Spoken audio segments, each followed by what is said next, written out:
Dans le corps, les mêmes alvéoles vont servir à stocker du miel, du pollen et à élever les abeilles, le couvain. C'est la première fois que ces visiteurs découvrent une ruche. Plus de 40 000 abeilles vivent à l'intérieur, et si les voir d'aussi près peut être impressionnant, les plus jeunes ne semblent pas effrayés.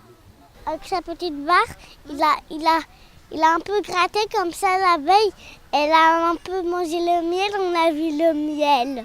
Que mes enfants puissent voir comment est-ce qu'on fait du miel et comment est-ce qu'elles vivent entre elles dans une ruche. C'est très intéressant pour les enfants et je pense que c'est très utile effectivement pour parler justement de la préservation des abeilles, qui est un sujet dont on parle beaucoup aujourd'hui.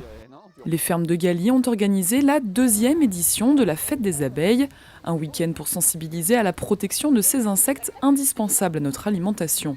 Un tiers de leur mortalité est causé par le manque de nourriture. À force de faire de la surproduction et de la productivité agricole, on a fini déjà par changer un petit peu le paysage. Elles ont du mal à s'en sortir puisqu'elles ne trouvent pas une diversité dans leur nourriture.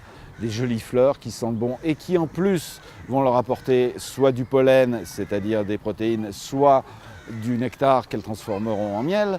C'est la première chose pour les observer, pour les voir et pour les protéger.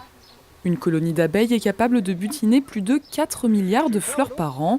Les fermes de Galie invitent à créer des garde-manger dans son jardin ou sur son balcon pour les aider à se nourrir.